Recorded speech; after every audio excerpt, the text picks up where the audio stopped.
Okay, guys, so here we are, week 6 in the books. We're gonna hit you with some fantasy goodness here with the recap in week 6. We're gonna start out with John's great team versus Valor Morgulis. We had John versus Cameron, where John, he's been riding his running backs, and Ezekiel Elliott's the real deal. He's a freak. Although you got to be a little concerned. DeMarco Murray kind of slowing down a little bit. Only 65 rushing yards at home against Cleveland. That is not a great start as far as that goes. Kobe Fleener managed to get a rushing touchdown, if you can believe that. A rushing touchdown for Kobe Fleener. My God, what are the Saints doing to us here? I mean, now Mark Ingram, you already got worried about, John Kuhn coming in and stealing his touchdowns. Now you got worried about Kobe Fleener on a reverse. What is that nonsense? So in any event, Cam Newton wound up with 24 points, but he looked bad. And quite frankly, he has not looked like the same guy all season. Todd Gurley is bad. There's a difference. Cam Newton looks bad. Todd Gurley is bad.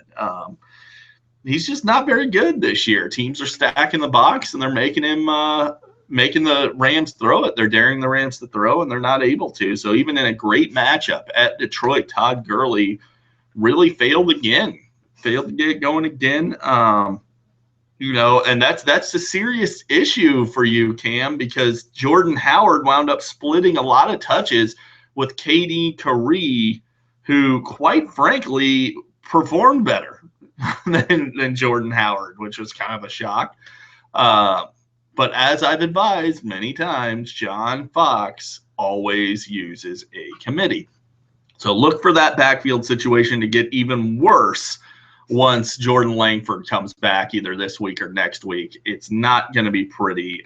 Jordan Howard going to hold value all through the year. He's a good running back, but he's not going to be what he's been the last 2 weeks. So Jordan Howard, look for him to just get worse and worse. Our next matchup, we had Steve versus Jason. So I guess Steve thought that if he changed his team name to the Latin version of Kneel Before Zod, it would make it less of a stupid name, but it doesn't. It makes it more of a stupid name. Your team name sucks. Stop. What's this obsession with Zod? What's this gay obsession you have with this character? For God's sake, I mean, stop it, dude. That's enough. Is it the tight spandex that he wears? Is that your thing or something? I don't know. So maybe it's the black tight spandex. Steve is into the S&M thing. Whatever. It's stupid, and it's a horrible team name. I'll tell you, speaking of stupid, Steve got the win, but I mean, dude, you got to get rid of Matt Forte. You can't even roster him anymore. He's getting out snapped. He's getting out touched. He's not doing anything when he touches the ball. He hasn't since week 2. And I got to tell you, I really loved seeing that because of how arrogant, how much of a jackass you were after week 2 with the constant messages and he's an RB1 and he's going to lead the league in fantasy points. And even heading into this week, you were so arrogant about it that you actually predicted he would outscore Lamar Miller, which just goes to show that, you're not really that good. So that's why you don't do these predictions. I do. Now, once again, you got bailed out by David Johnson. The guy's a freak. David Johnson's an animal. There's nothing you can do about that. I mean, he's going to keep tearing apart defenses unless he gets hurt. On Jason's side, man, you had Drew Brees and a bag of garbage this week. When you get 31 points out of somebody and you still can't muster up over 80 points, you know you have a bad roster. That's pretty horrible as far as that goes. So Jason didn't stand pat, though. Trade Melvin Gordon for AJ Green. We'll get into that in the matchup previews on Thursday, but probably a wise decision to make a move and shake some things up.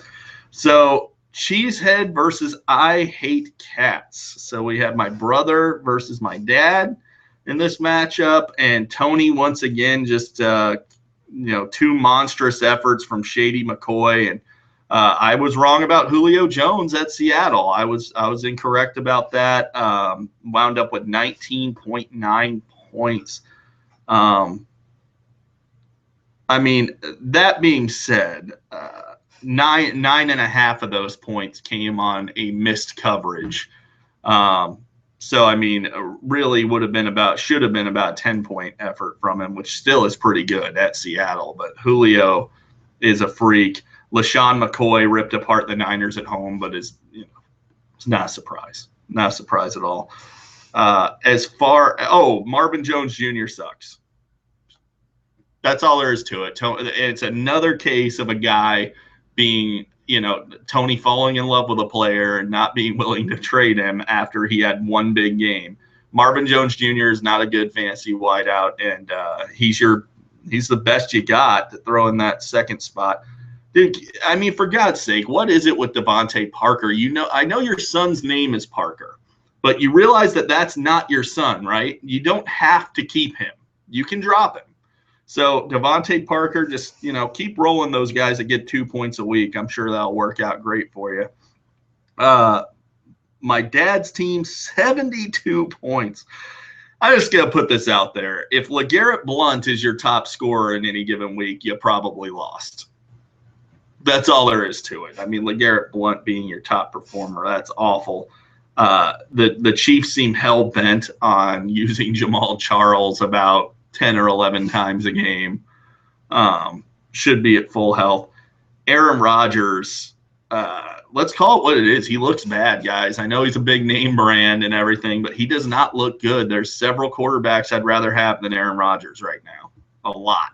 In fact, I have two of them that I'd rather have than Rodgers. Moving on there, not to beat a dead horse, which is what my dad's team is. It's a dead horse. We got Suicide Squad beating Donkey Punch in what is probably the lowest scoring matchup in the league this year, and probably will be the lowest scoring matchup unless Joe can continue to outdo himself and keep scoring less and less points. Joe mustered up only 55 points this week, a truly inept effort, especially when you consider nobody got hurt for him or anything. Roethlisberger played the whole game. He came out for a couple plays, but pretty much played the whole game. Man, that was ugly. Absolutely hideous performance from Joe. And I'd be remiss, I know I keep pointing this out, but, Joe, hopefully you learned your lesson here with Nuke Hopkins and Mark Ingram and Willie Snead and, just being way too greedy on those guys and not being willing to deal them when they actually had value. And now you're stuck with these crappy players that aren't doing anything. I don't know why you were so attached to Nuke Hopkins tied to Brock Osweiler, but I know even I personally have made you some offers that I would really regret if you would have accepted those at this point. Chris, the return of Jonathan Stewart, 20 points. Next week he gets Doug Martin back. Chris has 2 wins and he's starting to get healthy. His team's not as bad as you might think. And he could be an issue moving forward as far as a playoff spoiler goes. So congratulations, Chris, on getting the W. But since I'm pointing out something wrong with everybody's team this week, Houston's defense, let me just put this out there. Since J.J. Watt got hurt in week 2, 1 point, 4 points, 1 point, and 5 points since Watt got out. They are horrible. They're a dumpster fire. Get rid of them, dude. You're embarrassing yourself by rolling them out there every week. Now, moving forward, we have the final matchup, which was myself versus Jared. And Jared, props to you, buddy. You put up a hell of a week. Brady to Gronk is awesome. Combined for 47, 48 points. Christine Michael with a huge week.